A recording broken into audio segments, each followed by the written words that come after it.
Well, that does it for us tonight. We'll see you back here at 10 o'clock. Have a safe night. Extra starts right now.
All right, welcome to Newsroom Live. It is Tuesday night, the great getaway from the city. People heading home for the Thanksgiving holiday well underway.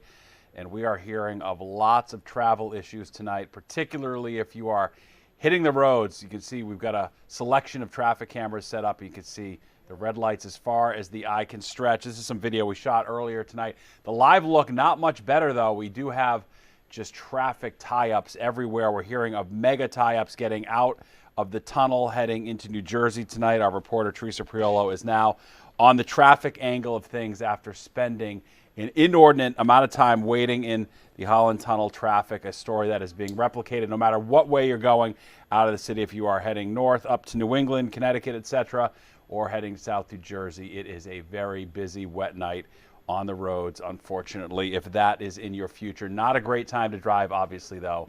When it comes to the holiday getaway, we don't have a heck of a lot of options about when we can leave, and you can see there everybody is just backed up in both directions along the BQE, Gowanus Canal area, so it's certainly a very hectic night on the roads regardless of where you are going. And of course, this is all getting ready for the big Thanksgiving holiday, which of course is a much happier story than perhaps the traffic you are stuck in right now. My colleague Richard Giacobis is in Herald Square, where they are well underway getting their final reps in before the big parade on Thanksgiving morning.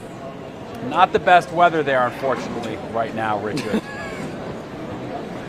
No, it definitely is not. I will tell you, talking, Steve, what you talked about with the traffic in and around New York City, and even my commute in earlier, that rain, that killer drizzle, just makes drivers go that much more slower. So 2-hour plus commutes in and around New York City tonight. So mass transit is the way. That I can attest to. Here, it's a lot happier despite the rain. We are well underway for those 99th annual Macy's Thanksgiving Day rehearsals, where we had Lainey Wilson just step off. She performed a beautiful rendition of Over the Rainbow that she will sing on Thanksgiving morning. But also, there's a lot of other hot performers tonight. I'm going to step out of the way to show you some of the stage, whatever you could see of it amongst the many umbrellas that are interrupting us. Darlene Love is coming out tonight to sing. We have Colby Calais and Gavin DeGraw, Cool in the Gang.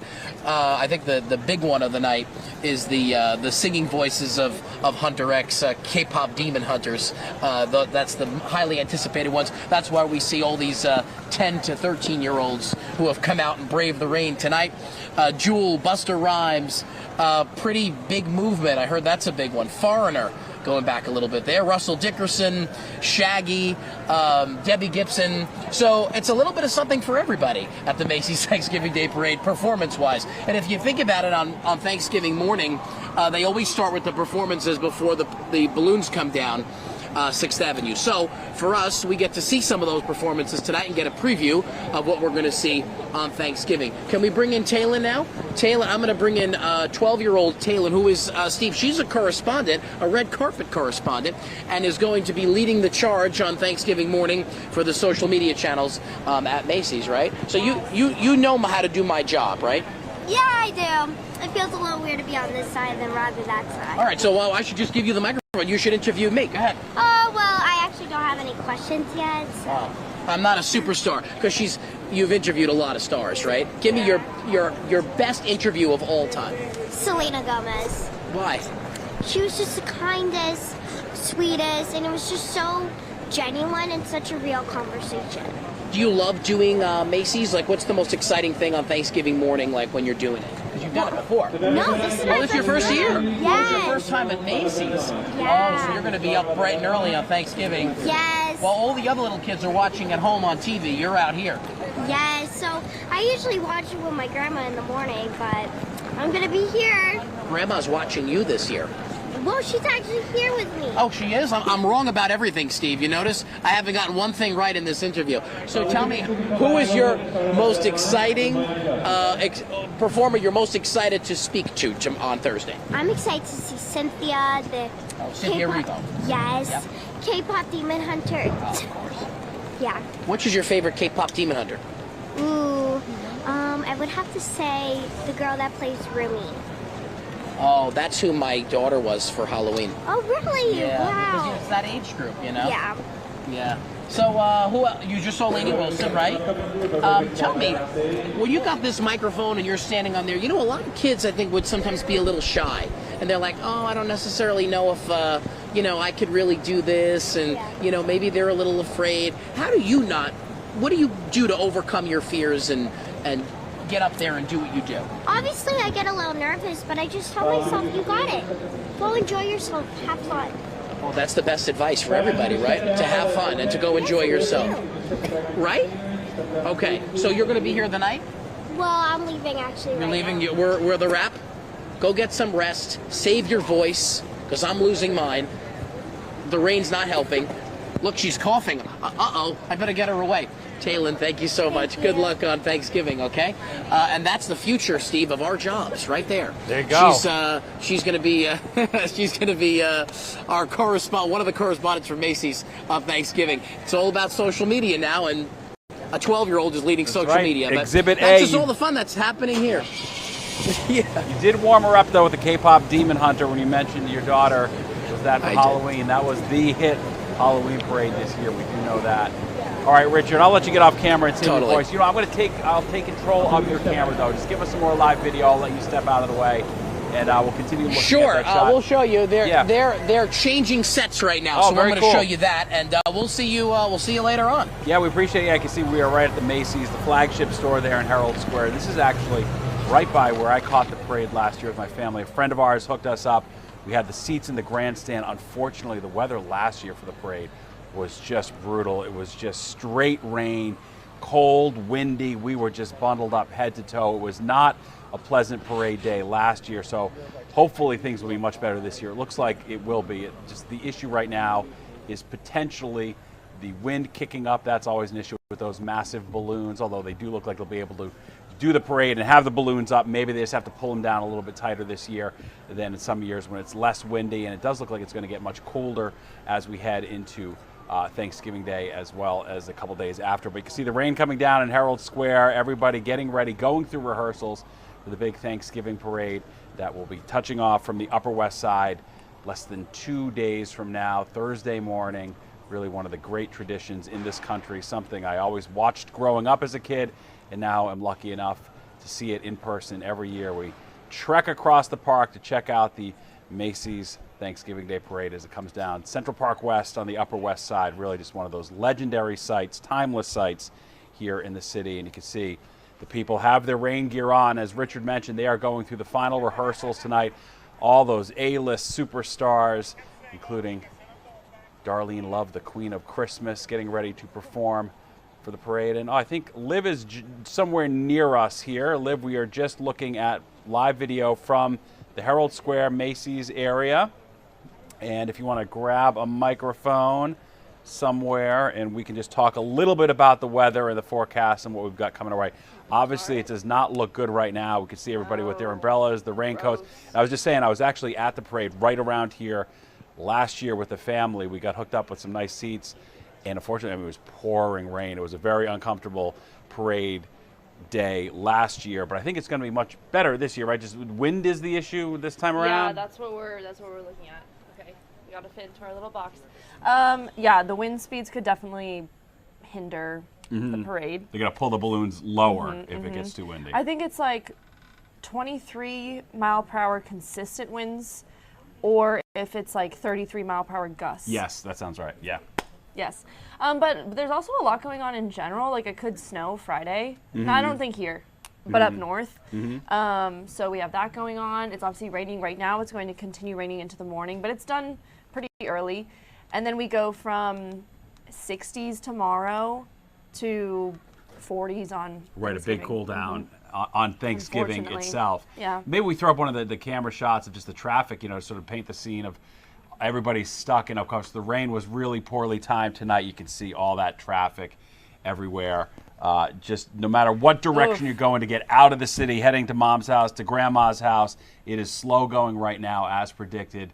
A lot of people hitting the roads. Is it always this day 2 days before? It's Tuesday is if you're driving, this is the day you would do it. Because otherwise it's sort of too late if you leave after this. So AAA is estimating that about 81.8 million people nationwide will travel at least 50 miles or more from home during the holiday period, which they define as starting today through Monday. That's 1.6 million more travelers than in 2024. The largest Thanksgiving travel surge ever recorded. So, you know, it just Do you feel like we say that every year? Yeah, it always gets busier. Right, it's true. Well, and I understand, like, since COVID, obviously. People getting more comfortable traveling But again. yeah, it's always the biggest year yet. I think this year, what's leading to the travel surge via car was all the concerns people saw from the airports a couple weeks ago. So everyone's like, you know what? Let's just get in the car and go and not even worry about whether the government will be shut down and all that sort of madness. So I will say I flew out of here Saturday morning to go home to Georgia, and I came back last night. It's a breeze. Yep, you were traveling at the right time. You left Yeah, before but I and thought came back Saturday early. morning might be dicey. Yep. But it was easy. Smart. When you can go home for the holidays before the actual holiday, it gets a lot easier. Yeah. Yeah, 73 million people hitting the road. I'm just looking through the sort of headlines that were put out by AAA. Well, I know Teresa Priolo is on her way to New Jersey to cover the traffic, but she's stuck in so much traffic that she's in Soho right now. Yes, and She left a long time ago. And we're told she's no longer being sent to Jersey because she'll never get there in time to actually turn something around tonight for the newscast. That's right. Yeah, we sent her down to the tunnel to get out of town, and that did not go so well. So again, this image you see being replicated pretty much every direction you're going. That's horrible. Be prepared for just about anything in store. All right, Liv, we do appreciate it. So that's the latest on the weather. It's going to be much cooler. Well, warmer tomorrow. Warmer tomorrow, and then it big drops. Cool down. Snow to the northwest, I think. Yes. Some of our northern areas Friday morning. There we go. Yeah, look at that, 63 to 45. That's so unfair. Yeah, and then we have another snow chance next week when we drop to 43 on Tuesday. The next Tuesday, and then by then it's December, so you got to start getting prepared for winter.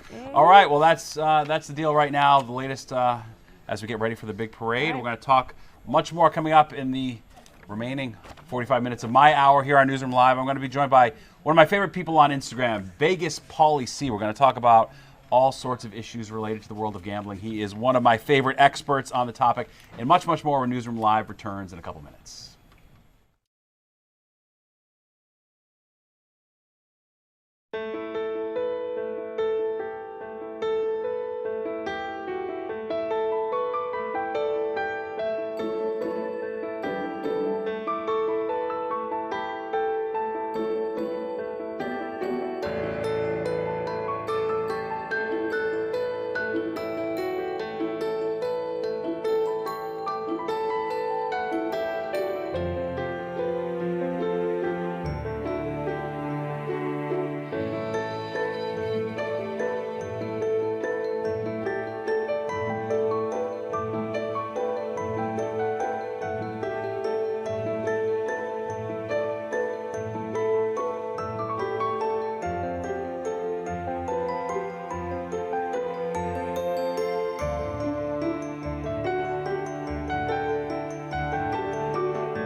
All right, welcome back to Newsroom Live. We are here in our studios on the Upper East Side. We're actually taking a look at 6th Avenue by the Fox News headquarters. You can see the Christmas lights are all out, and so too are the car lights. It is a rough night on the roads. Not going to lie, folks. If you have not hit the road yet, you may want to consider Plan B because the traffic in every direction is just pretty gruesome out there as people are getting ready to head home for the holidays. It's going to be a busy day on the roads, the busiest in years, according to AAA, and we're taking a live look. This is Herald Square. We got some of the rehearsals underway right now for the Macy's Thanksgiving Day Parade.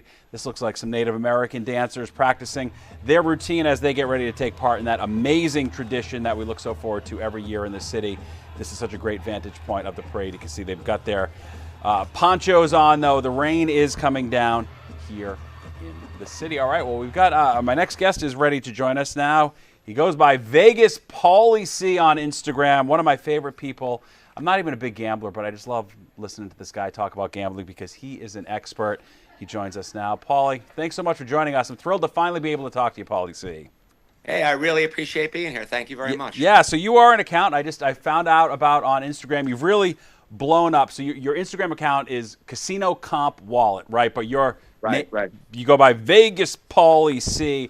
And I think Vegas is a very fascinating place. I think you can learn a lot about the economy, about corporations, about spending, about the American public. So that's what I really appreciate about your account.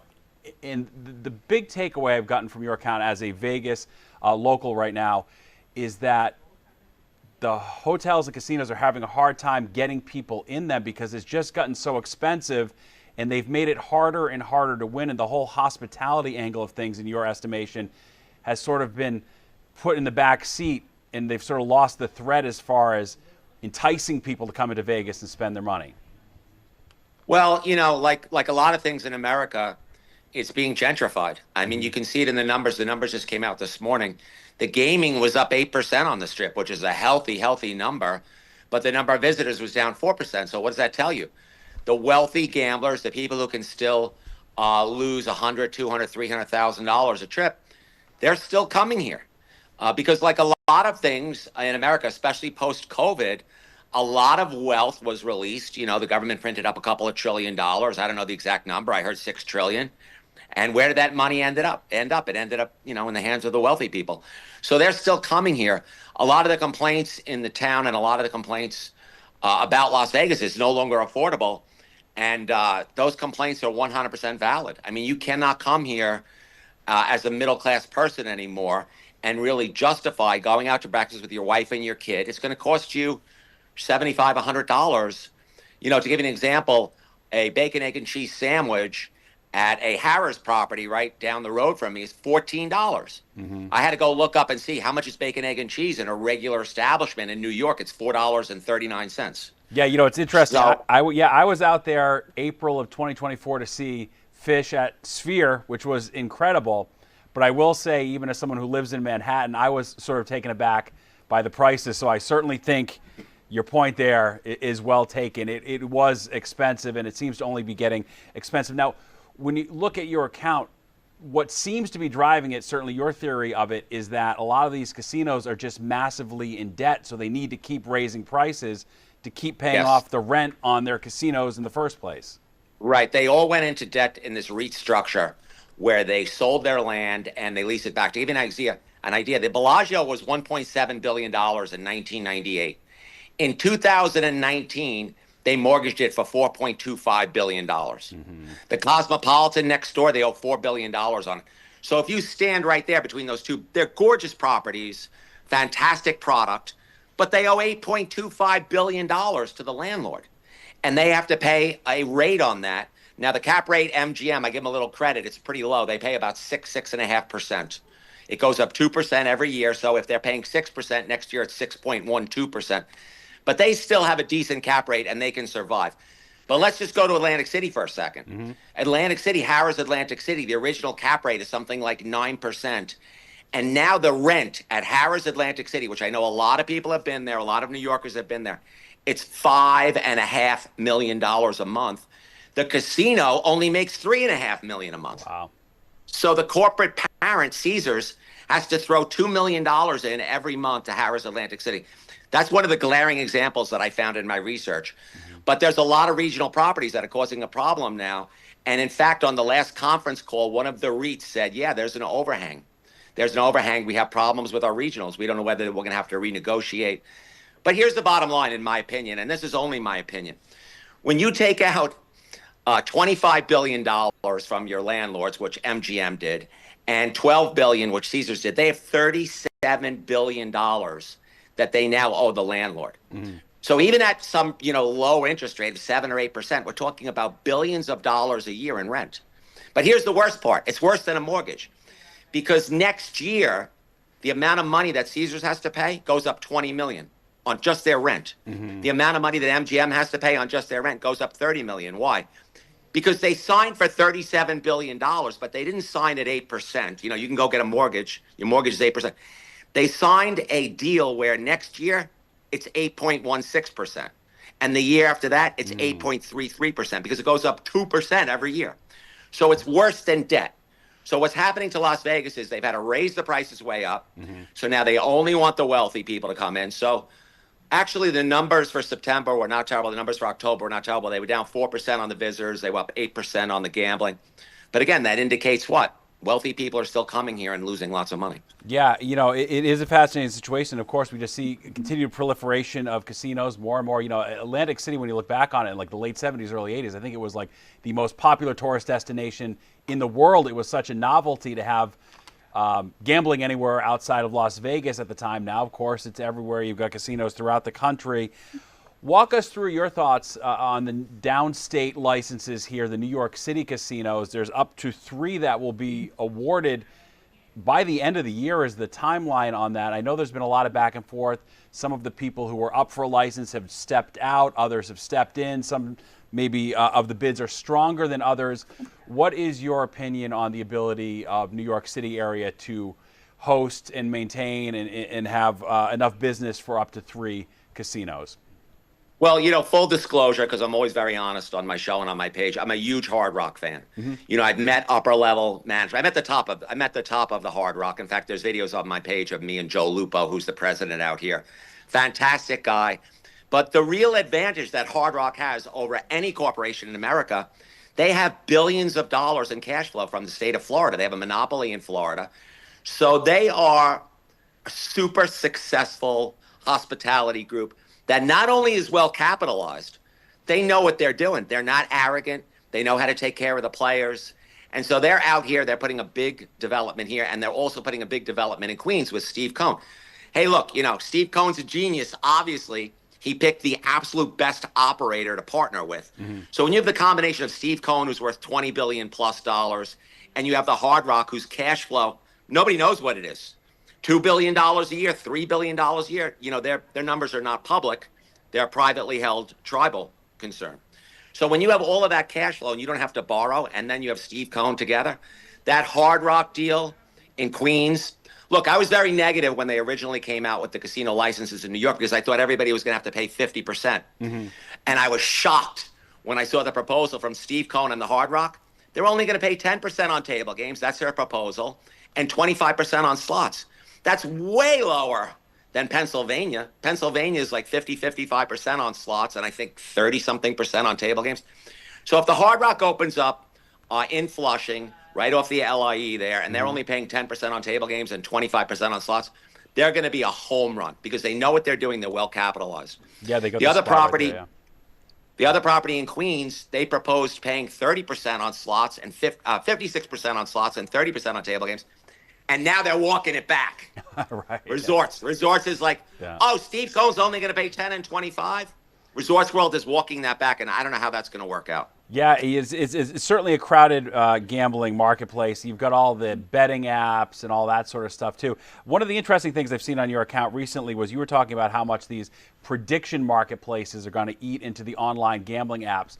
Sort of walk us through your thinking on that. Okay, well, we're old-time gamblers out here. I'm 61. My partner's 57. I took him aside the other day. I said, did you ever think in a million years that a brokerage account, and I'm talking about Robinhood right now, did you ever think that your brokerage account would double as your bookie? I mean, this is a very dangerous. Yeah. This is a very dangerous precedent. And Bank of America just came out with an article the other day saying that the subprime lenders are all going to come under pressure because none of these young men who are emptying their accounts from their brokerage account, right, from their 401k into their sports account, none of them are going to be able to pay their car loans. None of them are going to be able to pay their student loans. This Bank of America said this. So, the tie-up between brokerage and your bookie, if you asked me to sit down and predict something, in a billion years, I could not have predicted that. Yeah, it's shocking to me. It is a wild world. The lines are getting blurred between investing, gambling, sports betting, crypto, all of these worlds getting awful close to each other. I think that's a great point to make. Paulie, would you stick around with us for 2 more minutes? We're going to take a quick break. We'll come back. We're going to finish up with you. Sure. Got a few more minutes with you. Vegas Paulie C. talking about all things gambling here on Newsroom Live. We'll be right back in 2 minutes.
All right, welcome back to Newsroom Live. We are right here at the flagship Macy's location, Herald Square, where they are rehearsing for the big Thanksgiving Day parade in a couple days. Just during that commercial break, we were just watching Ciara perform live, of course, right when we came back. She was done, but you can see they've got the raincoats out. They are busy getting ready for the parade, rain or shine, of course.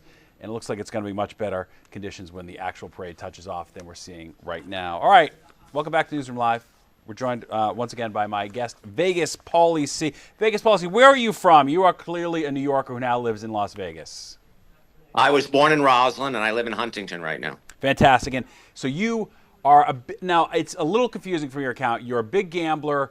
You had a moment where you got in major debt like 20, 30 years ago, but you're out there still, and you are still gambling. Yeah, I'm on the grind out here. I'm trying to make things happen with some of the casinos. I have a couple of deals I'm working on. I tell people all the time that I gamble for medical reasons, and it's really not a joke. I was born with CCAATT. It's a mutation. Mm-hmm. I don't produce neurotransmitters.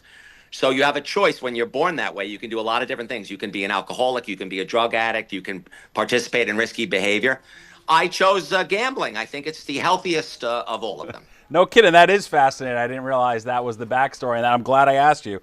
That is so cool. So you're out there in Vegas. We've been talking about the economy. You're seeing sort of these signs of the casinos being empty. But I also noticed you do interview a couple places that seem to get it right as far as treating the customer right. Is there a bit of a renaissance if you get away from the Vegas Strip of the hotels that are doing a better job and the casinos earning customers repeat business out there?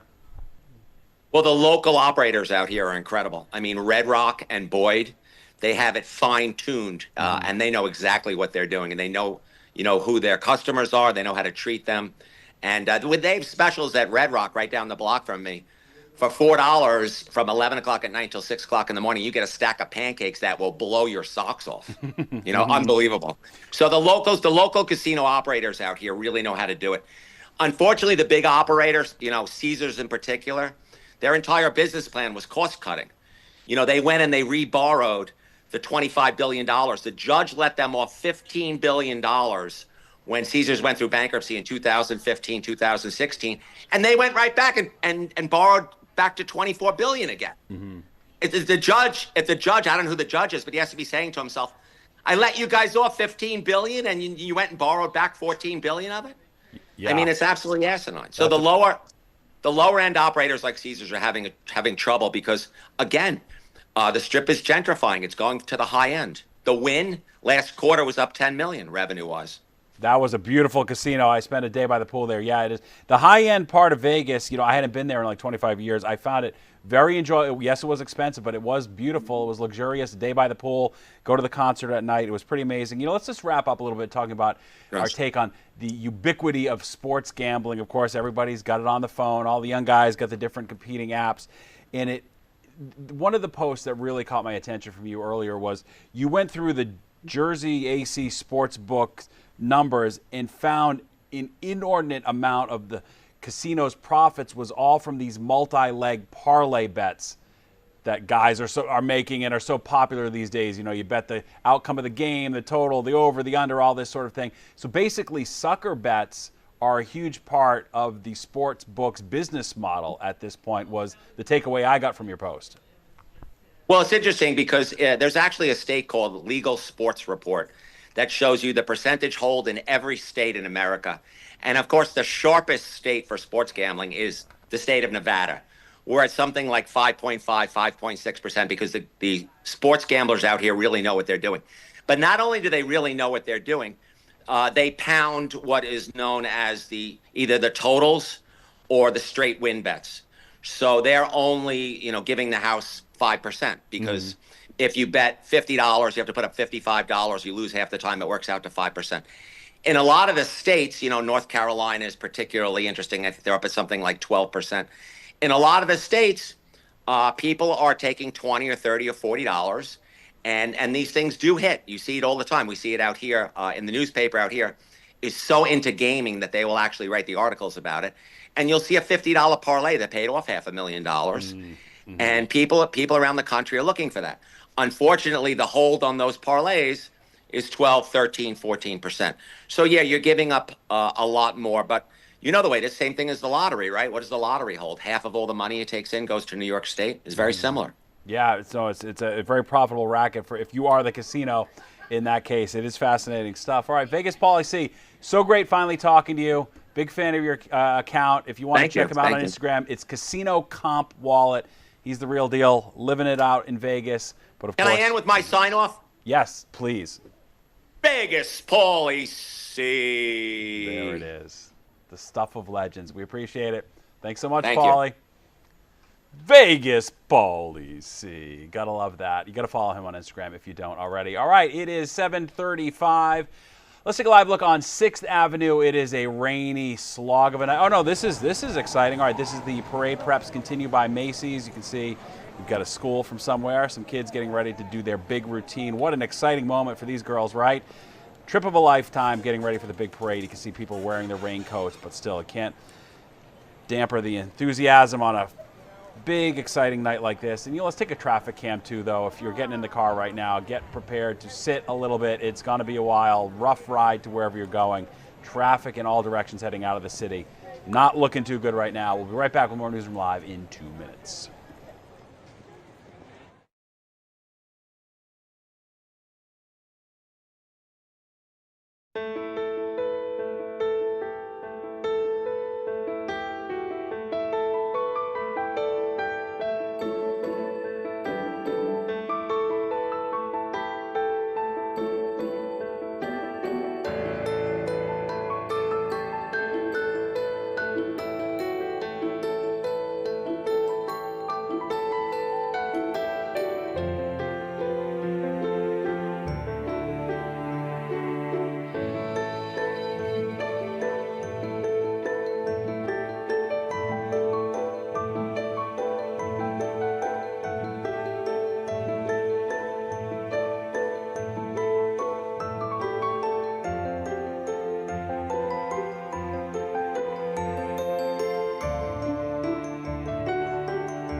All right, welcome back to Newsroom Live. We are watching the Macy's flagship location. They are getting ready for the Thanksgiving Day Parade. We're looking at, this is some sort of like dance troupe of kids that are taking part in the parade. They went out, they did their rehearsal, and you can see now they are throwing back on their raincoats. Such an exciting night.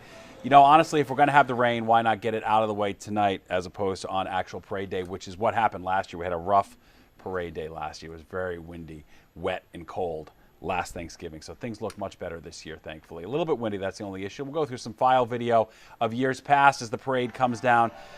Central Park West, going by all those beautiful homes that line the park. Such iconic scenes like this. So the way the parade's laid out, if you're new here or you forget, going by the Dakota, it doesn't get more than New York than that.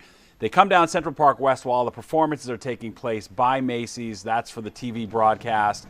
Those performances all take place, and then the parade eventually makes its way down Central Park West, and they get down to Midtown by that Macy's as we look at some of this fantastic old video. Teenage Mutant Ninja Turtles, all the favorites.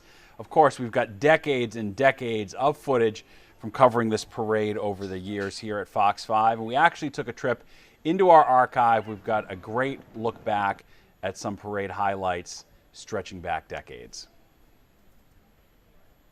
From the 70s, 80s, and 90s, here's a look back at past Macy's Thanksgiving Day parades. Happy Thanksgiving. And before the rain came to dampen the New York area today, many thousands of people came into Manhattan from all directions, some traveling hundreds of miles, to see a spectacle that has been a tradition here for many years. And our Tony Preisendorf joined the happy crowd that came to watch the big Thanksgiving Day parade. Lioness the Lionhearted led the parade, Lioness and the Concord High School Marching Band from Elkhart, Indiana. And it was a fitting choice to start the 52nd annual parade with Lioness. After all, it took a certain amount of courage to come out today and brave the cold, raw weather. In many places along the 2-mile route on Manhattan's west side, the crowd seemed thinner than in past years, perhaps because of the nasty day that made eyes tear and toes numb. But as always, the children loved it, looking for their favorite cartoon figures floating overhead in gargantuan proportions, tethered against the gusts that swept in from Central Park by squads of enthusiastic, if not always experienced, students. Speaking of students, the Thanksgiving Day Parade has become the in thing to do for college kids. Last night, they started pouring into the west side, where the giant balloons were being inflated next to the Museum of Natural History. All night long, it seemed, they congregated in the bars on Columbus Avenue, ducking out occasionally to watch workmen, waiting until dawn for their marching orders, and there were plenty of marching bands.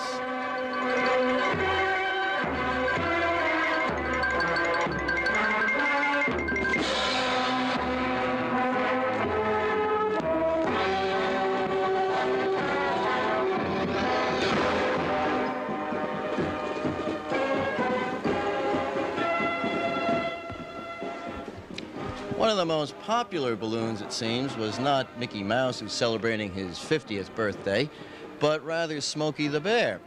But that won't last for long. In just 4 weeks, it'll be Christmas when Santa Claus reigns supreme. This is Anthony Preisendorf, Channel 5 News. Well, the thousands of kids who lined up along Broadway this morning to watch the Thanksgiving Day Parade will never forget all the big balloons, the floats, and then Santa Claus in his sleigh.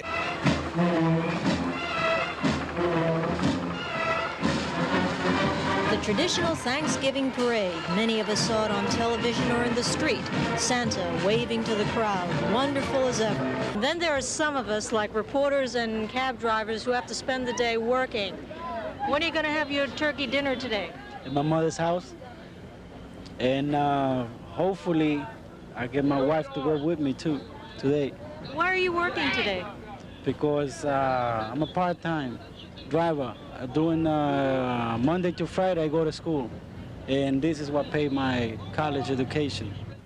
This being one of the heaviest days for travel in the year, it seems natural that cab drivers would be working.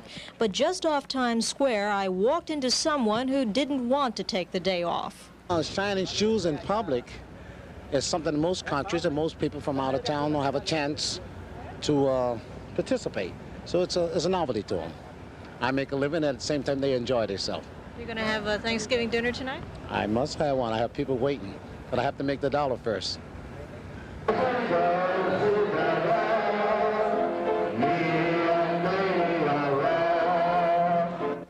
No, this is not amateur night, but Cardinal Cook himself singing the sidewalks of New York at a Thanksgiving dinner for 700 senior citizens. Even Hildegard dropped in, the chanteuse who made Till We Meet Again one of the most famous songs of World War II. On a day such as this, we thank God for the wonderful blessings that are ours, especially here in the United States of America. At the same time, we're very conscious of our brothers and sisters who are suffering in other countries. We think especially of the suffering in Iran and Pakistan and so many other parts of the world. Just a taste of Thanksgiving 1979 around New York City. I'm Joanne Lee, Channel 5 News. Good evening. We do hope you had a terrific Thanksgiving. And of course, when you think of the holiday, turkey comes to mind. But in our town, so does that big Macy's Day Parade. They had a brand new balloon this year, but they also lost one. Snoopy got a little droopy when they tried to inflate him this morning, so the giant Biggle was packed away for another year. Still, there was plenty to see.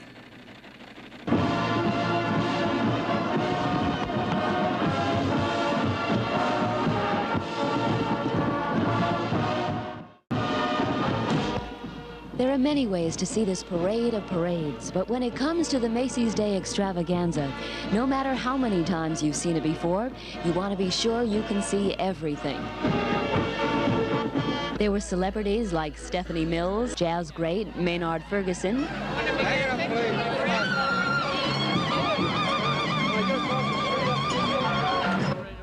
the Spinners, the stars from Broadway like the cast from The Pirates of Penzance, and yes, that is Linda Ronstadt. The balloons, old and new, some like Mickey Mouse first appeared in the parade in 1934.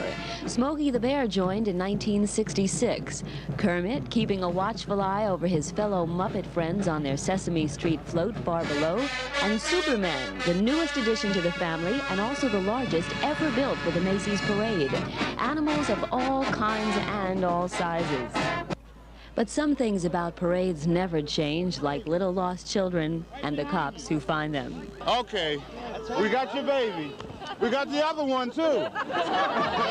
And the final float, the one they roll out the red carpet for, the band's lining up to hail him and his entourage.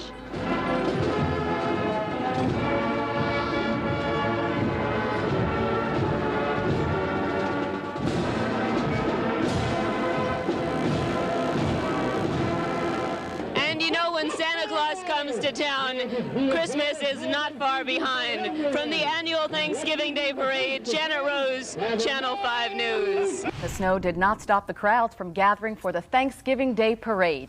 They came in droves and they got an eyeful. Floats, balloons, the works. Jeff Weiser was there. The Thanksgiving Day Parade is always a special New York phenomenon. But this year's event will likely be remembered more than others because of bitter cold weather and snowfall that accumulated close to 5 inches in the city. But the weather didn't deter the estimated 140,000 parade goers who were intent on catching their first-hand view of the 63rd annual Macy's Thanksgiving Day Parade. Are you cold? Yes, very cold. But you're here anyway, right? Yes, it's very nice. Where'd you come from? East Orange, New Jersey. East Orange? Yes. All right, what's your name? Sandra Benjamin. This is my boyfriend, Claude. Danielle Kimmons and Liz Chapman came from Baldwin, Long Island to see Santa Claus. How do you feel right now? Cold. It feels like my toes are gonna fall off. But despite the cold, the bands marched on, and the majorettes strode by, wearing little more than brave smiles. Aren't you cold? You don't hardly have any clothes on. It's chilly, yes, sir. It's really chilly, huh? Yes, sir. Okay, colder than Georgia, right? Yes, sir. The famous balloons made their way along Central Park West and down along Broadway. Most of the famous characters showed up, like Spider-Man and the Pink Panther. Only Snoopy didn't make it this year because he sprung a hole, and Bugs Bunny didn't march because the winds were too rough. Even real-life characters like Telly Savalas sent along his Thanksgiving wishes. An appearance by the pop band called New Kids on the Block brought out all kinds of young fans. They are cool. They are great. We just love them. The Thanksgiving Day Parade showed some different sides of folks, like members of New York's finest. Can't ask for better than this. Yeah. Holiday, festive, snow, this is beautiful. This parade was first held in 1924. In 1942, it was canceled because of World War II. In 1956, high winds knocked out the balloons and only Mighty Mouse made it to the finish line. This version in 1989 will be remembered as the snowiest parade of all. From the Macy's Thanksgiving Day Parade, Jeff Weiser, Fox News, Channel 5. Happy Thanksgiving. Thousands of New Yorkers got a happy start to their holiday by taking in the parade before taking on the turkey. Amy Atkins reports.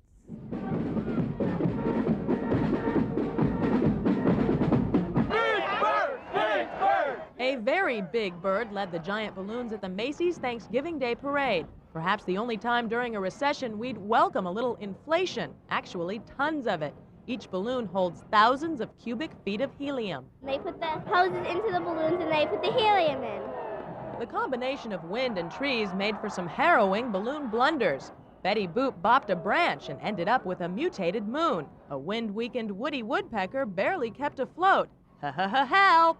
The trees are around, they keep just hitting the trees. And Kermit the Frog had some serious wire trouble. His handlers had to pull some strings. His arm got unloaded with air and he got caught in the tree 3 times. But somehow the mishaps make the parade all the more exciting. For the throngs of people who line the parade route, anything and everything is cause for cheer. Whether you're on the sidewalk straining for a peek or blessed with a balcony view, the parade is an annual pilgrimage. This is my 10th or 11th year. How old are you? 11. And if you were lucky enough to have a front row seat, you couldn't have a better guide than the New York City Police Force. Look up there. There's Kermit. There's Kermit. Macy says this, the 65th, was the biggest parade yet. As usual, they saved the best for last. Santa Claus, coming soon to a chimney near you. Amy Atkins, Fox 5 News.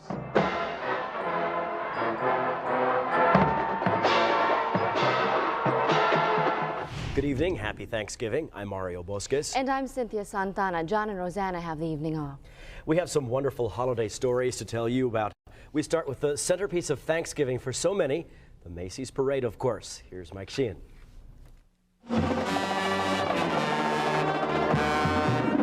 For the 70th year, the Macy's Thanksgiving Day Parade went off without a hitch on a beautiful but chilly day.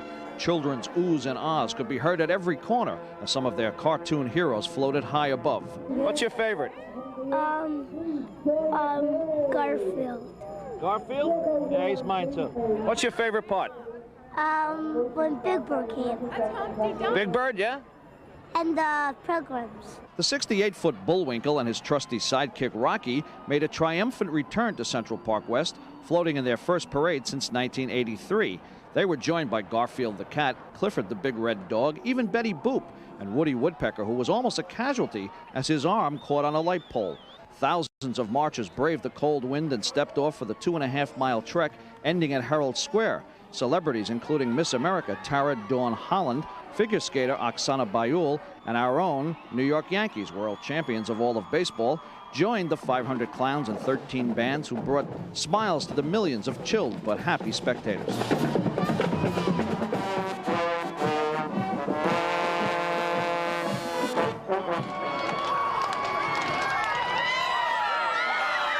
that's right! It's your friendly neighborhood Spider-Man! Who is it? Let me hear ya! Who is it? Hey, you look like you're struggling with this thing. Nah, you do it to play with it. Yeah? Yeah. What are you going to do if you hit a big wind? I don't know.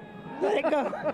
Sure, there were terrific balloons, plenty of floats, marching bands, celebrities, even the New York Yankees. But you know what?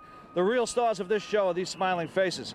From Central Park West, Mike Sheehan, Fox News.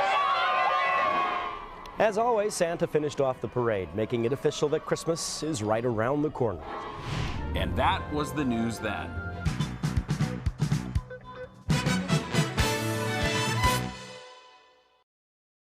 Love seeing that old footage. All right, look at our photog tonight wiping off the lens of his camera in Herald Square as they go through the final dress rehearsals for the big parade on Thursday. You can see not perfect conditions out there right now, but it's been a lot of fun watching everybody do the rehearsals and get ready for one of the truly quintessential events here in the city that everyone looks forward to year after year. Oh, that lens looks amazing. Nice work there. The rain really coming down, unfortunately, though. You can see it in those puddles.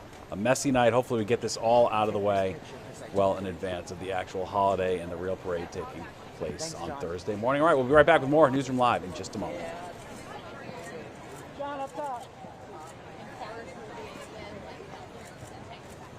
you.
All right, welcome back to Newsroom Live. The Tuesday night, the great getaway is underway. Taking a look at 6th Avenue, you can see plenty of red lights there. That is the least of your worries, though, as you head out of the city. Be prepared to wait potentially for hours as everyone's trying to get home, get to Grandma's house, get the holidays underway. It is a rough night on the roads, unfortunately. This is video we shot earlier. To be expected, though, of course, AAA has been predicting this to be one of the busiest travel years in a long time. They're estimating about 81.8 million people are going to travel at least 50 miles from home from the holiday period, which begins today, running through Monday, December 1st. That's about 1.6 million more people than last year, and it's the largest Thanksgiving travel surge ever recorded. The vast majority, 73 million Americans of that 82 million, planning to travel by car. Nearly 90% of all holiday travelers. I think a lot of people got a little skittish because of the government shutdown. They saw the delays at the airports. They didn't know things were going to get back to normal in time for the holidays, so they decided this would be a good year to drive, and everything we have seen so far has been along those lines, just mega backups heading out of the city. And major metropolitan and interstate routes are likely to be crowded from this afternoon through tomorrow until things finally back up a little bit. And then we've got, let's take a look at the 7-day or the forecast. You can see it was rainy out when we were looking at Herald Square, where they are busy doing the final rehearsals. You can see nice and mild tomorrow, a little bit of rain in the forecast. Then Thursday it cools down considerably. The wind will be something to keep in mind, potentially having to just maybe pull the balloons down a little bit. We're not hearing that there's going to be any issue with not being able to have the balloons in the parade, just be a little windy. They might have to keep a little closer than usual, which is what they do when the wind gusts pick up. Friday looks pretty nice, sunny, cool. Saturday as well. And then you can see as we look forward towards Tuesday, which now we're getting into something that's December 2nd, cooler and the potential of snow, particularly the further north and west you get out of the city. We've got another look in Herald Square right now. You can see calm now. We saw Ciara, we saw a lot of the local marching bands that come from all over the country, but you can see that rain is still coming down. Not a pretty night there. Tough night, but it is an exciting night. We've got the parade, and if we can get this out of the way now, that would be a good thing for sure. Oh, here's a band coming down. That's the path they take. You can see Not fun to be in that band gear all soaking wet. I think they've got little suits of something protecting them over those band suits, I hope, or at least they got time to dry out. Yeah, it does look like they've got rain jackets, those see-through rain jackets. Nevertheless, a wild night. That's what it looked like last year, actually, for the parade. It was so wet. The rain was just pouring last Thanksgiving morning. Not going to be the deal this year, so that's the good news. All right, my colleague Linda Schmidt is off to my left here. She's getting ready to mic in and join us for the second hour of Newsroom Live. We'll just get her the mic as we look at this footage here. Linda, you are getting mic'd, and you have seen plenty of these parades in the past, so we've been through all sorts of weather at this point. We did a story yesterday on the snow we got in 1989, which I remembered. That was a big snowstorm in the Northeast, so you can really get any type of weather when you're talking Thanksgiving, late November. Yeah. And we've got rain tonight right now. Yeah. Well, you know something, though? No matter what, even though they're getting drenched, I mean, and it is a bummer, there is a lot of excitement and a lot of joy. Energy, I mean, these people are coming from high schools across the country, small towns, and now they're going to be on the national stage in the Macy's Thanksgiving Staying in a Day hotel Parade. in New York City. Yes! How exciting is that? That's Yes. right. No one's got it better so than fun. them this Yeah, week. for sure. Yeah. It is and so then fun. you know, Thanksgiving the weather's going to be nice, so it'll be perfect for them. Yeah, then. it does get better. This is probably Yeah. the worst weather we're going to deal with. Hopefully. Yes. See our colleague Richard, he's getting ready to join us. Yeah. We're going to take a minute or two break. We're going to come back. We're going to chat with Richard more Yes, from that's the scene of the rehearsals. he's got some more information for us coming right up. Good deal. All right, Newsroom Live returns in just a minute.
And welcome back to Newsroom Live, everybody. I'm Linda Schmidt. You are looking at our newsroom here. I've got my colleague Tarek here to my right.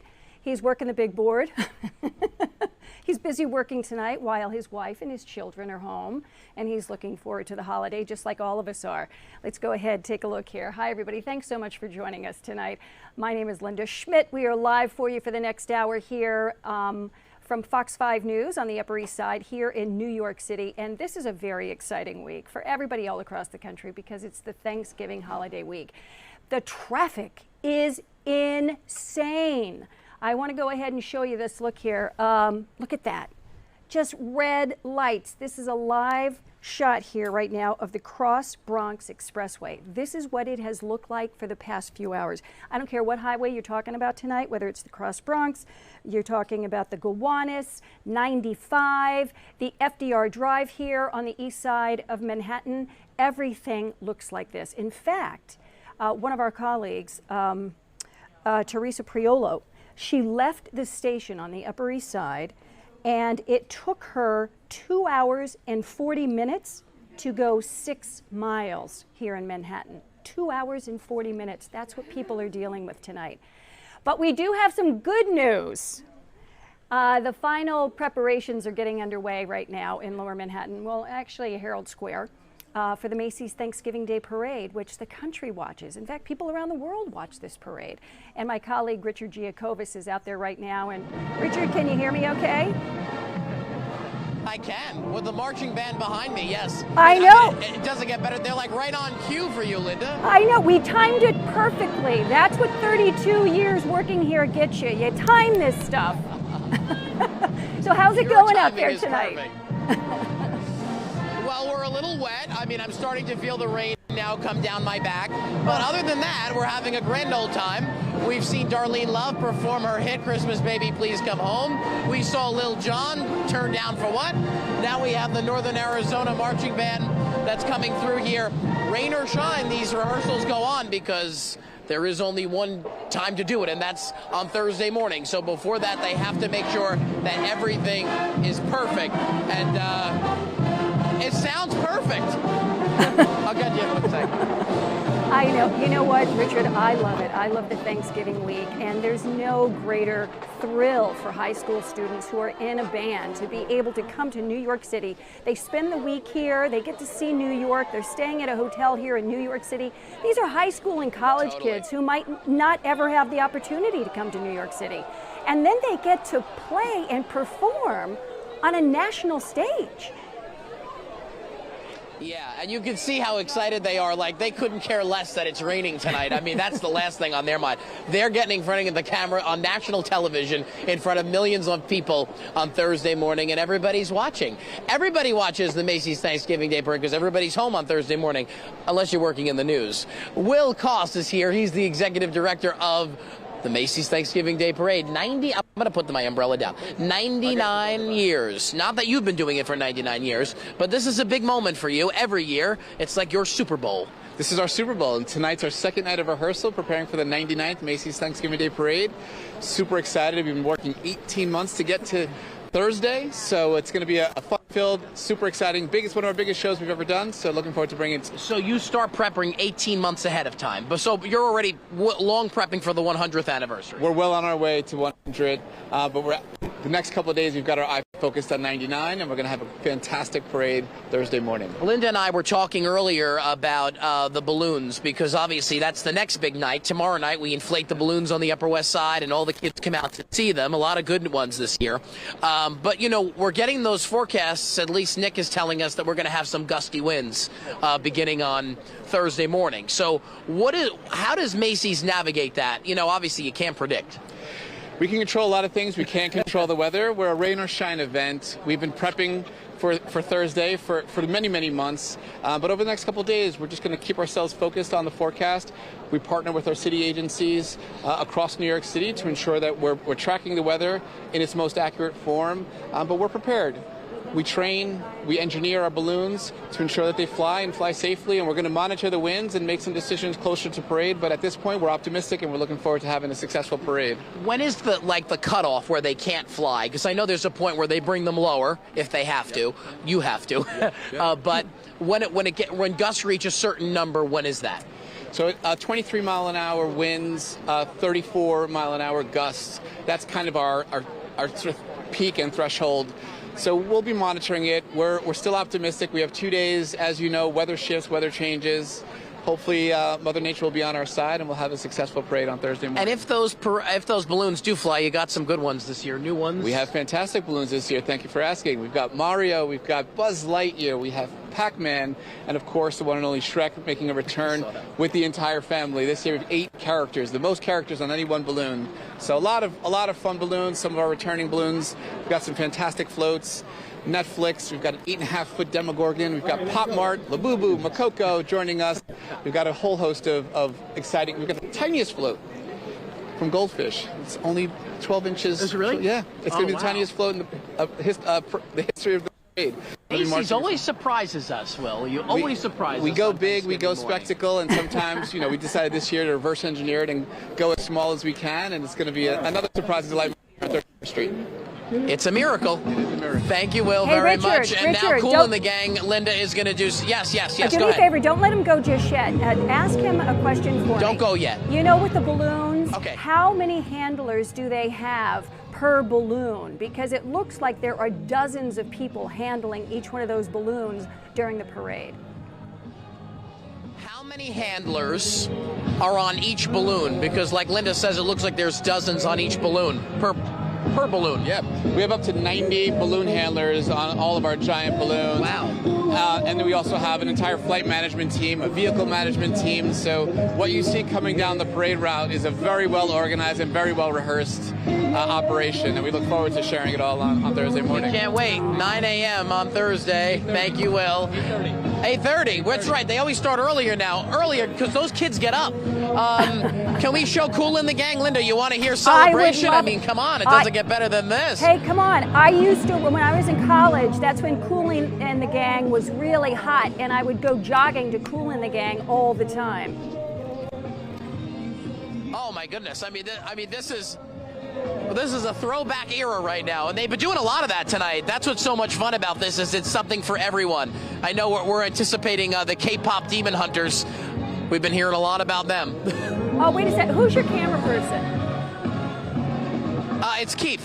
Oh, Keith, thank you for pushing in on Cool in the Gang there. Oh, my gosh, look at them. Yeah. And you can see the rain. I have the little They're saying puddles thank on you, the Keith, street. for pushing it into Cool in the Gang. Oh, So, my I'm telling you, gosh. Linda, your timing is working out tonight. Impeccable timing. You know what? I always say when I get lucky with this type of stuff, I wish I was this lucky with my lottery numbers. I never win a thing. Never, not even a number. If only, right? If only. If only, that's right. I got to tell you something, too. I can see the whole back of your neck is totally soaked. Oh. The whole back. Oh, hey, my you know, gosh. we're troopers, Linda. We're troopers. You really are. The umbrella is such a large umbrella that if I held this, you'd see nothing. So right. I have to get wet for the sake of Newsroom Live. Well, we appreciate you making that sacrifice for us and our viewers. Who's coming? Hey, do me a favor. Talk to me about some of the performers. I'm going to do my rendition there. of Singing in the Rain. Yeah, well, oh, did they just leave? No. Wait, who's leaving? I think they just left. We were going to try to get Cool in the Gang, but I couldn't tell if it was Cool in the Gang or not. Okay. Yeah, I think it was. Well, anyway, well, there goes that was definitely Cool But more in the Gang. performers on the way. Talk to me about some of the performers that are going to be in the parade, because they have young performers, you know, for the kids, for the teenagers. They've got performers like Cool in the Gang, and they span like the 30, 40, 50s and above age group. Talk to me about some of the performers this year. So we saw Darlene Love so far. I told you that. Christmas Baby, Please Come Home. So, you know, I mean, who doesn't know that song? She actually was talking about how that recording is 64 years old, that song. But today, she's performing with a bunch of kids on Thanksgiving morning. They rehearsed with her tonight. They know all the words. So that song, you know, she was the original queen of Christmas. We don't want to insult Mariah Carey, but, you know, it does go back to that. We saw Lil Jon doing Turn Down for What? You know, I knew it. I knew the song. I knew this was trying to get into it. K-pop Demon Hunters, that's a big one this year. Right. All the kids from like 10 to 14 love K-pop. So the voices of K-pop will be out here soon. Gavin DeGraw, Colby Calais, they performed some Christmas songs before this. Trying to think. Oh, Andrea Bocelli's son, Matteo Bocelli. Whoa. He's going to come out and sing a Christmas song as well. Yeah, so there's a lot of performers. Obviously, the Radio City Rockettes, they had a much drier night when they rehearsed last night. So whoever got the luck of the draw tonight, But they're all troopers, you know, we're all here. Look, It's literally pouring right now, Linda. I can hear the rain on your umbrella. I can hear it. Yeah. But you know, as they Yes. say, in the entertainment biz, the show must go on. Right? That's right, and we are all about showbiz tonight here in Herald Square.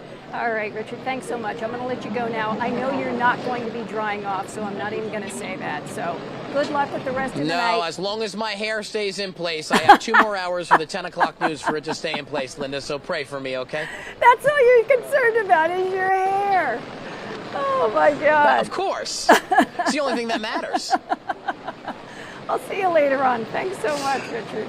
Bye, Linda. Oh, All right. my goodness. Another thing, too, Richard Giacobas and I, we are both huge Elvis Presley fans. He and I bonded over that. I saw Elvis Presley in concert, actually, in Texas when I was a kid, the year before he died, in the white suit that he always wore, and he walked right by me. My tickets were behind the stage, and as Elvis Presley was walking up the stage, because our tickets were behind it, he walked right by us, and I took a picture of him with my Kodak Instamatic. Google that for anybody under the age of 40 because you're not going to know what it is. Kodak Instamatic camera, and I have the picture and it's framed in my living room. Absolutely love it. Anyway, Richard and I both love Elvis, so we talk about Elvis all the time. And I tease him about his hair too, looking like Elvis. All right, so listen, we're going to take a break right now. It's almost 8:14. When we come back, we're going to be talking about the weather, a very important story going on during the Thanksgiving week, and especially because the parade is just 2 days from now. We'll be right back.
And welcome back to Newsroom Live, everybody. I'm Linda Schmidt and my colleague Liv Johnson joining us right now. We're going to be talking about the weather because, of course, everybody is thinking about this, I know. Especially because it's raining tonight. Right. Not supposed to be so great tomorrow, but warm. Thanksgiving is supposed to be nice, right? Well, okay, it's kind of a mix. Oh, so okay. yes, tomorrow's not supposed to be so great, but it's also a high of like 61.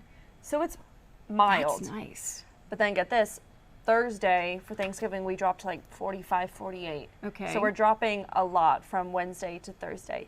Yes, Thanksgiving is going to be dry. Right. Unlike right now, as you can Okay. see on our radar. However, what we are concerned about is the wind, of course. Right. If it's too windy for the Thanksgiving Day parade, that's when they have to lower the floats and stuff. So that's what The we're balloons, tracking yeah, they have to for lower them. for Thanksgiving, and it is going to be breezy. So look, the bottom line is this: 45 degrees for Thanksgiving really is not cold. No, it's not. And as long as it's dry, then it's really not going to be bad. I have gone to the Macy's Thanksgiving Day Parade. I've been there in the rain, the downpouring rain. I've been there when it's been freezing out. Yeah. You know, like 25 degrees, Yeah. and you're bundled up, and you have the kids with you, and everybody's all bundled up. But it's totally worth it. So, 45 and dry, I think, is a pretty good forecast. Yes, I'm just a little afraid of the winds, because then also factor in the winds, and the wind chill goes down to, you know, the 30s. Oh, is that what they're saying? Yeah, and it's more Okay. just the hit of like 60s to 40s. Right. That gets me, because like It's who a wouldn't major mind drop. a little bit of a mild Thanksgiving. But yeah, it is a major drop. Okay. But yeah, still raining right now. It's going to rain into tomorrow morning, but shouldn't be too bad. Like by the time we commute, a lot of us will be dry, and if there is lingering rain, it will be light.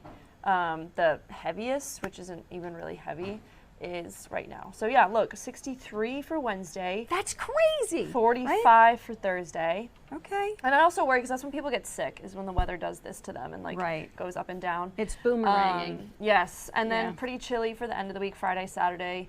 Because, yeah, low 40s, but then factor in the wind, it'll be the 30s. And then also on Friday, because it is cool, we could see some snow to the north, like way up in our northern counties. Now, when you say to the north, what northern counties are you talking about? Usually I'm talking Sullivan, Orange? Ulster, yeah. Okay. And like the Poconos and stuff like that. Really? So, They could get some snow in the Poconos? yeah.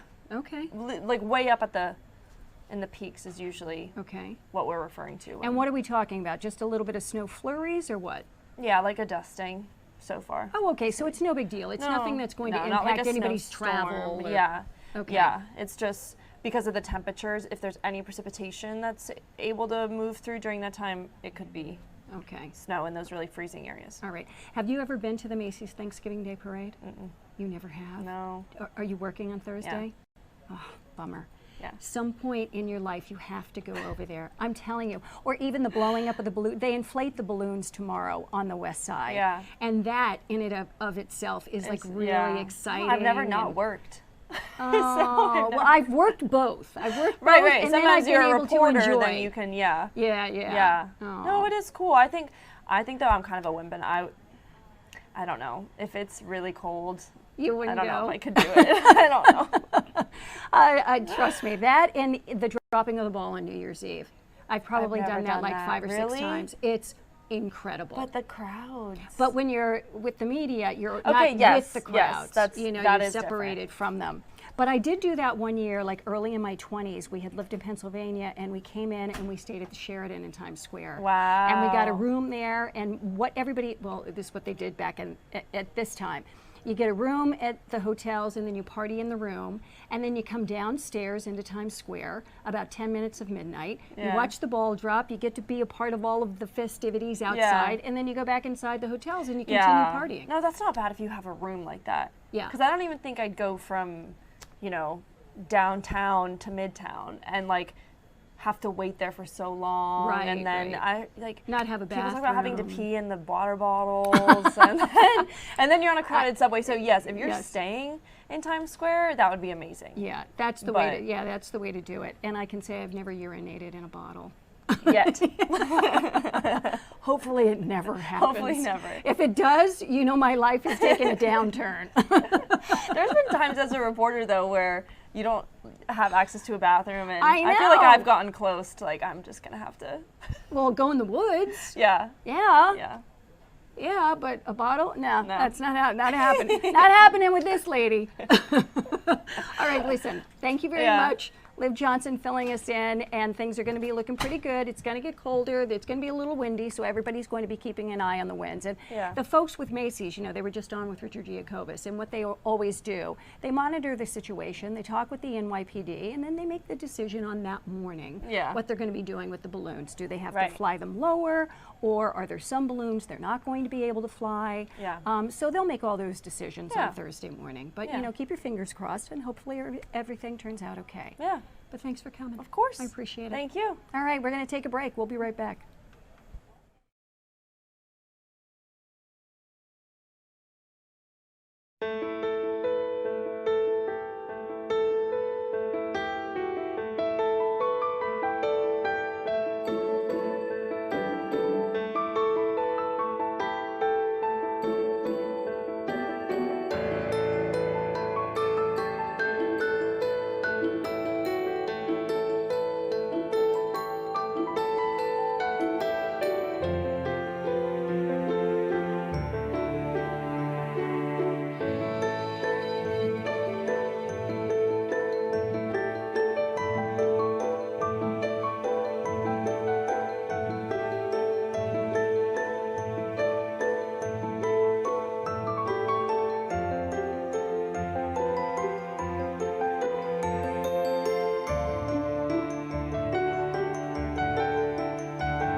And welcome back to Newsroom Live, everybody. I'm Linda Schmidt. We are live for you here tonight in the Fox 5 Newsroom on the Upper East Side in New York City, the week of Thanksgiving. So there's a lot of energy in this city this week. We're going to shift gears, though, a little bit here for you. There's a new study that came out in which they found, and let's go ahead and roll this video there, Tarek, in which they found people between the ages of 18 and 24, they participated in this study, and they reduced the amount of time every day that they are on social media and using their phones. Normally, they used to be on it about 2 hours a day. They reduced it to about 30 minutes a day, and they found a drop in symptoms like anxiety, depression, and insomnia in young adults. And 295 volunteers participated in this study. And on average, they say symptoms of anxiety dropped by 16%, depression by 24%, and insomnia by 14.5%. By reducing the amount of time that you're spending on your phone on social media every day. Right now, we're going to bring in an expert that we talk to quite often here at Fox 5, Dr. Nava Silton.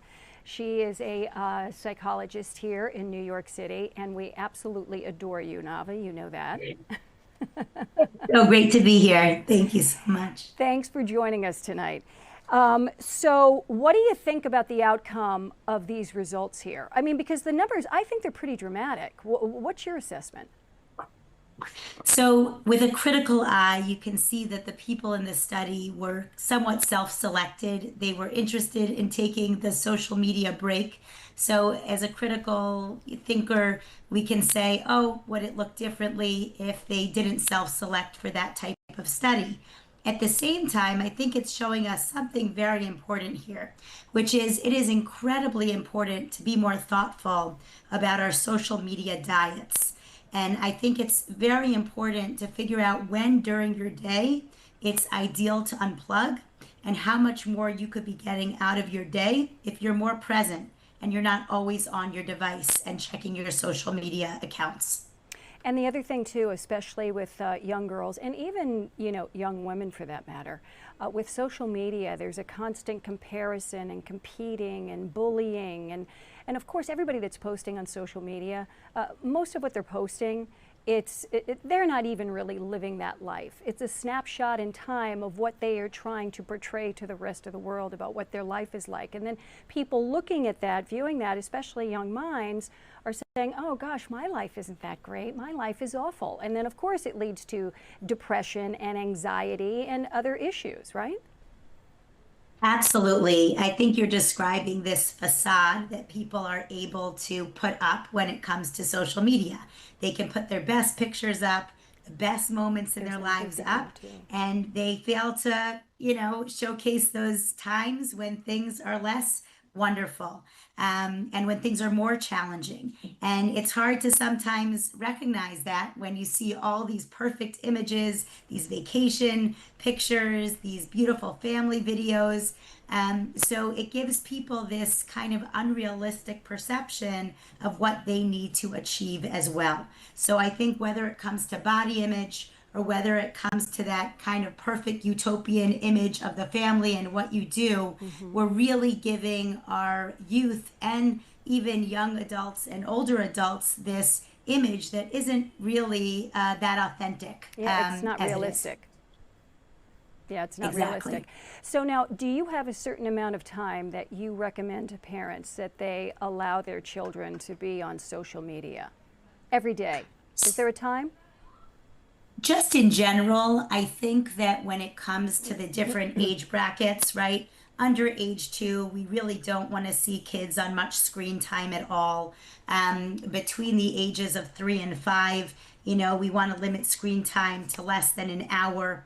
And 6 and up, we want to limit screen time to less than 2 hours. So that's a general screen time discussion. And then when it comes to social media, we have to really think about all the things we just discussed. How might the social media impact things like cyberbullying? How might it impact body image? How might it impact, you know, how many, some kids are very, very fixated on how many likes they received on a post. and their whole sense of self is predicated upon how many likes they received, right? So we really need to know our children and need to know whether this is a healthy choice for them. And then I think considering their media diet based on that is the way we want to go. We know, for instance, that girls and young female adults can often be more adversely impacted by social media than males and boys. And so we want to be thoughtful about gender. We want to be thoughtful about what sites they are on and which apps they are on. Some are more, I would say, advantageous than others are. And so we want to really look at the full scope and ensure that we are giving them the healthiest media diet we can. Yeah, because even when I talk with even people in my own family, but other younger people as well, people that are teenagers in their 20s and their early 30s, there's so much pressure on them today anyway. And then you have this social media component of it, and it just exacerbates it, you know, 100-fold. And every day it can be filled with anxiety for these young people. Absolutely. And you know, there's so many different things that we could be doing in the world that are not social media. Right. What we find is that once we start to get on those apps, whether it's Facebook or Instagram or TikTok or whatever it might be, we can spend hours and hours and hours scrolling. And think about how much time that is and what we could be doing instead. Whether it's jumping into a wonderful book, having wonderful conversations with our loved ones or those around us, exciting pursuits that and goals and aspirations that we have. There's so many opportunities out there, and when we spend so much time on social media, not only being exposed to things that aren't always good for our psychological and physical health, but in addition, right, taking us away from other things that really could be more beneficial for us. These are all the things we should very much have in mind. And as human beings, that's how we connect with one another, is when we are doing those things. We are going out to dinner, or we're going for a walk in the park, or we're playing outside, you know, with your kids, or other children are playing with each other, and they're sharing with one another their thoughts with each other, like face to face. It makes a huge difference, and that's how we connect as humans. Absolutely. You know, in my home, there are never ever no devices are allowed during dinner time at all. Right? You will not see a device around. That is such a rich time to talk to your children about their days. What was your favorite part of the day? What was a particular struggle you had today? What was your favorite food you had at lunch? Just really building that conversation, or sending them out to go play basketball and learn turn taking, and all of it, sharing and collaborating and teamwork. There's so many wonderful skills that kids and adults can garner when they are face to face and they're able to connect in that meaningful way. Yeah. Well, Dr. Navasilton, thank you as always. I mean, you always have such great insight and information for us and our viewers as well. So thanks so much for joining us. And have a great Thanksgiving. You too. Thank you so much. So good to see you. Good to see you too. Enjoy that family time. Thank you. You too. All right, folks, it's 8:32, almost 8:33 p.m. here in New York City. We're going to take a break. We'll be right back.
And welcome back to Newsroom Live, everybody. It's 8:35 here in New York City, and it is Thanksgiving week. And one of the things that means here, if you live in any metropolitan area, especially, lots and lots of traffic this week. In fact, today is one of the busiest travel days of the year. The shot that you're looking at here right now, it's a live shot of the Cross Bronx Expressway, and it has looked like that. You can see it looks like Christmas lights, right? White and red, all that red. It's been like that for hours now, and it's expected to continue for at least the next couple of hours as people are making their way in and out of the city on their way to other places. Now, you know, one thing here, AAA, let's go ahead and roll that other video there, Tarek. AAA says that 73 million Americans are going to be driving to their destinations this Thanksgiving holiday. Right now, you're looking at some airport video. But anyway, a 2% increase over this time last year. Gas prices, by the way, in the tri-state are averaging between $3 to $3.15. The cheapest prices are being reported on Long Island and, unbelievably, in New Jersey. And as for flying records, numbers being set there as well. AAA says 6 million people will be traveling by plane for the holiday, which is also up 2% from last year. Now, travel experts say that because of concerns over the recent flight delays and cancellations that have been happening because of the government shutdown, which is now over, that the number of people deciding to fly could end up dropping just slightly if travelers make some last-minute arrangements to use other forms of transportation. But still, AAA says driving remains the most popular means to get away. They're estimating, AAA, we spoke with them earlier today, projecting 81 million people, that's right, 81 million will travel at least 50 miles from home over the Thanksgiving holiday. And that's starting tonight through Monday, the Monday after Thanksgiving. Well, we caught up with, Fox 5 caught up with some folks who were traveling today, and here's what they had to say. We're just making a day of it. We went and had breakfast, we stopped and had lunch. We're getting ourselves just enjoying it because you're not going to beat the traffic, so you might as well have fun while you're doing it. It's already starting, so I'm glad we're doing it today and not Wednesday or Thursday. I'm going because I want to see my grandchildren and great-grandchildren. But other than that, I'm looking at the highway right now. I don't even want to travel. That's what a lot of people are thinking. You know, you're all excited when you get out on the road and you're on your way to your relative's house or your friend's houses, and then you hit that highway and boom, you stop and you're inching along. Most of us have had that experience, and then you start thinking to yourself, my gosh, what did I get myself into? But then once you get there, it's all good. So it's going to be totally worth it. Hang in there. You're going to get to your destination. It's going to be a wonderful holiday, and it's all going to be worth it. Okay, we're going to take a quick break, and when we come back, we're going to have more about a case that has just really still a mystery here in New York City, but it's a case that made national headlines. We'll have that story for you when we come right back.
And welcome back to Newsroom Live, everybody. I'm Linda Schmidt here. We are in the Fox 5 newsroom on the Upper East Side.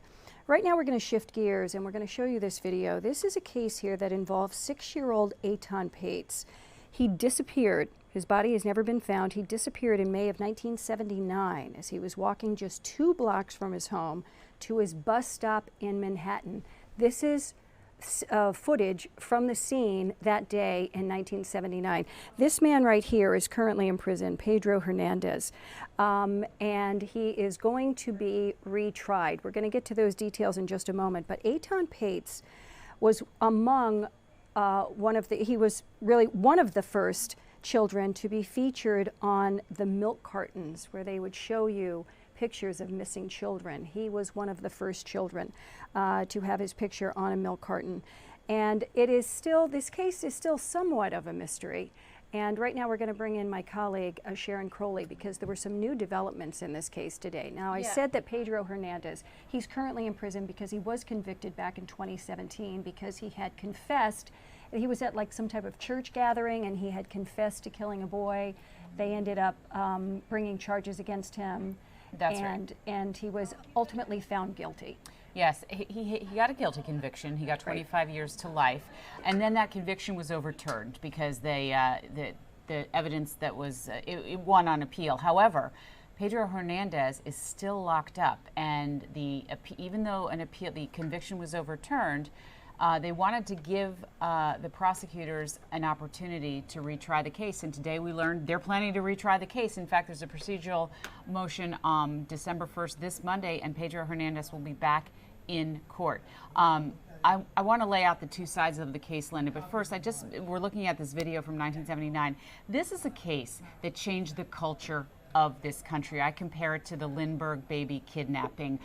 Before that, kids ran to the store, they ran wherever they wanted to. That's right. And once this kidnapping garnered national and international attention and really changed the way parents supervise their children. I mean, there's no question about it. This was a cultural shift, and you mentioned that he was among one of the children on the milk boxes that, you know, where they featured missing children, and it really changed, and it started the National Center for Missing and Exploited Children on the day of Eitan's disappearance is National Missing Children's Day. I mean, it really it sprouted a major movement. shift. Yes. It was a major shift in this country. Yes. And the innocence lost, no question about it. Absolutely. And the thing of it is that it was 1979. His parents let him walk to school, let him walk to the school bus. It was the very first time they allowed him to do that. So because he was, you know, they wanted him to gain some independence and confidence, and it was only a 2-block walk. Right. And so they thought, okay, we're going to let him do this just this once and see how it goes. But he never made it to the school bus because he never got on the school bus. So somewhere between his home and that 2-block walk, someone abducted him and murdered him. Right. And his body has never been found. There is no DNA evidence. Even all these years later, we often, Linda, talk about cases that are cracked by DNA evidence, even if it was old, but there's no DNA evidence. They've never found him. His parents have never moved out of that Soho apartment that they lived in for decades. They had always, of course, hoped that their missing son would somehow return to them, so they didn't want to leave that address. They are still there to this day. And tonight, the father was reached by reporters. He had no comment. The last time we heard from him was when that 2017 guilty conviction happened, and you know, he felt a sense of justice at last for his child. And then, of course, it was overturned on appeal. But in terms of the two cases, the real tricky part is the confession. All prosecutors have is this confession that Pedro Hernandez made, and the defense says, hey, he's insane, he has problems, he's on he's mentally ill, he didn't mean what he said. So it's really tricky, but they are going to move forward, and they needed to do it in a timely fashion because after the conviction was overturned, the prosecutors had until June 1st to make a decision as to whether or not they wanted to retry Pedro Hernandez, because if the answer was no, Pedro Hernandez would be a free man. But his lawyer's also maintaining that police coerced the confession out of him. That's right. That's right. And so that's all part of this as well, in addition to him being, that you're looking at Pedro Hernandez right there, him being mentally ill.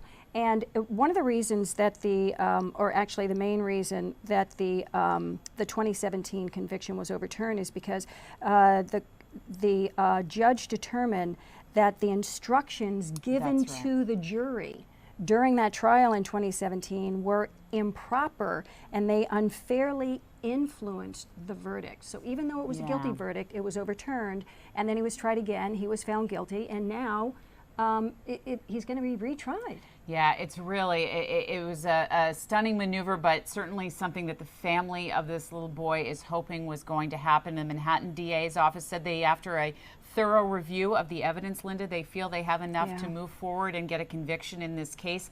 We also heard tonight from the defense lawyers representing Pedro Hernandez. They maintain he is an innocent man, you know, wrongfully locked up all this time. So, you know, at that walk, we talk about that short 2-block walk. Back in 1979, there were no cameras like there are today all over the place, and everyone with a cell phone. It's before the internet, was before nothing. cell phone. There was nothing. Nothing. And Pedro Hernandez worked in a convenience store not too far. It was like along his route, and that was part of his confession, that it somehow overcame him or whatever to do this crime.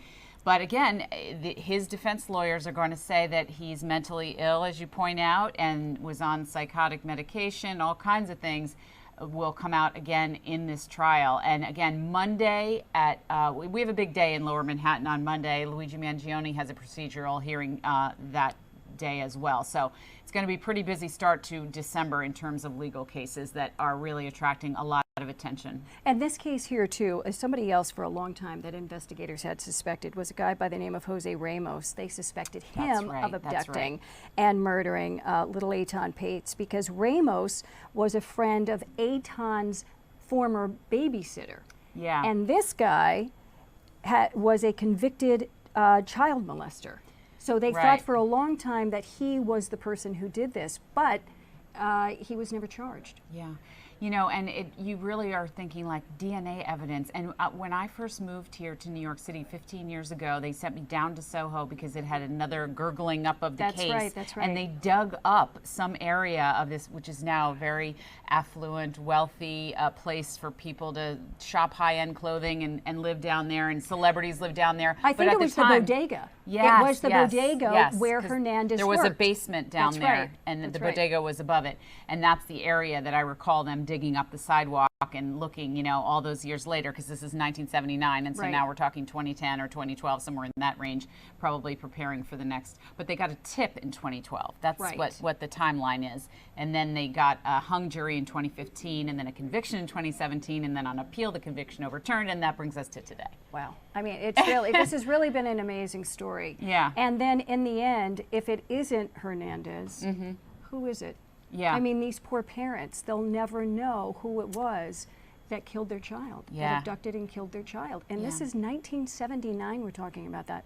These poor parents have lived with this every single day. Yeah, it reminds me of Jean-Benet Ramsey. So many of these like high-profile missing and murdered cases, of course, in that case, they did have her body and they did have more DNA evidence. But in this case, Linda, you know, like you said, these parents, if you can see a silver lining in any of this, they really drew attention to missing children, you know, I mean, in the way that John Walsh did when his son was kidnapped or abducted and murdered as well. You know, I mean, really, some of these cases, it's horrible, but what happens afterward, the result of it is that all these families all over really crack down and pay attention to what's happening and not let their kids walk alone. But it's so disturbing. All right. Well, hey, Sharon, thanks so much for joining us with the latest update. And I'm working on a story for 10 o'clock on Fox 5 News tonight at 10 o'clock, so we hope you join us then. I know you will be joining me, Linda. I will be joining you upstairs. Excellent. I look forward to it. And a happy Thanksgiving to anyone who's watching tonight. All right. Sharon, thanks so much. All right. Okay, we're going to take a quick break, and then we'll be back with more. Stay with us.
And welcome back to Newsroom Live, everybody. Look at that gorgeous shot there. The Christmas tree that is on 6th Avenue, right in front of the Fox News channel. I think they lit that up last week. It's just so gorgeous, always so pretty.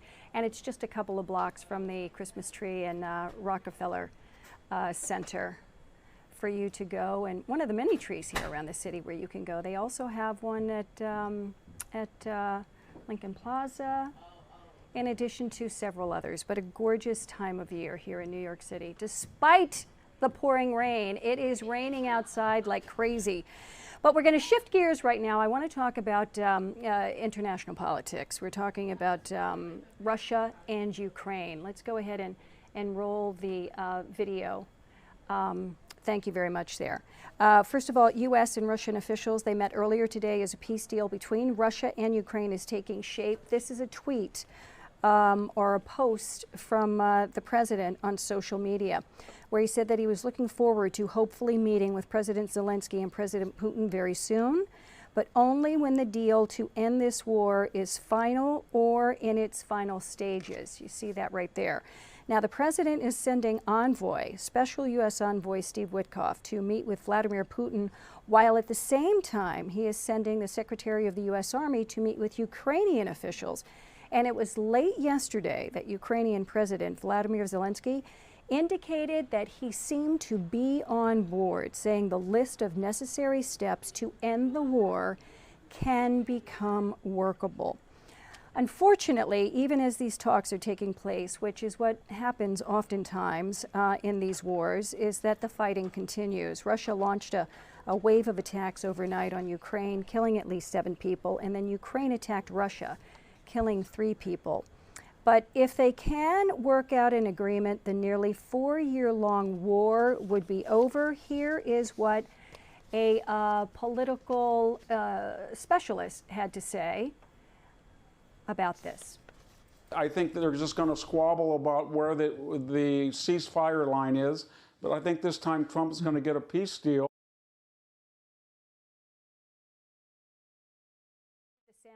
Did you hear the sound? Okay, for whatever reason, I couldn't hear the sound from that gentleman. By the way, the U.S. envoy, Steve Witkoff, who is going to be meeting with President Putin, he also played a key role in reaching a ceasefire deal between Israel and Hamas. So this is all people who are observing this, people who are involved with the negotiations going on right now between Ukraine and Russia, and the U.S. facilitating all of this. And this is a U.S. plan that the president of Ukraine says seems to be a workable plan, although there are still some things that have to be hammered out between the two sides. There are some sticking points, but the good news is they are continuing to work on it, and hopefully this 4-year war will come to an end sooner rather than later. All right, right now we're just going to take a quick break, and when we come back, we'll have more for you. Stick around.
And welcome back to Newsroom Live, everybody. What you are looking at here right now is outside Herald Square.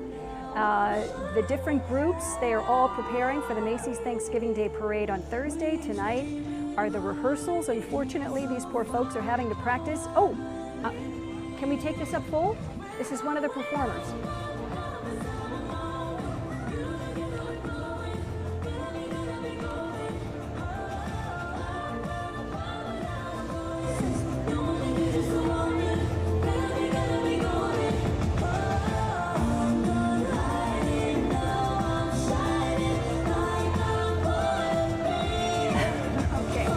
Performers there that is going to be taking center stage right out in front of Macy's on Thursday for Thanksgiving, part of the Macy's Thanksgiving Day Parade. These poor folks, they have been practicing all day and tonight, and it has been pouring down rain. It looks like the rain has let up a little bit right now, but everybody that's coming down and performing in front of Macy's, everyone is wearing like a plastic poncho. Okay, now we're going to go to what happened today with the President and the First Lady. This is something they do every single year. President Trump and the First Lady participating in the annual turkey pardoning ceremony, and it was in the Rose Garden. The President talking to the bird. Now, this has been a tradition at the White House for years now. For this holiday, 2 turkeys were spared from the dinner table. Their names, Gobble and Waddle. They were both raised in North Carolina. And by the way, get a load of this one. They got to spend the night at a luxury hotel in Washington, D.C. before today's festivities. Wow, who's got it better than them? A luxury hotel. Imagine that, Tarek. If we were Turkey. Thanks for watching Fox 5's Newsroom Live. We're now joining Live Now's non-stop stream of live and breaking news. And it's our capital. We have to make it safe. We're doing really well in Memphis, Tennessee, and we're doing well in other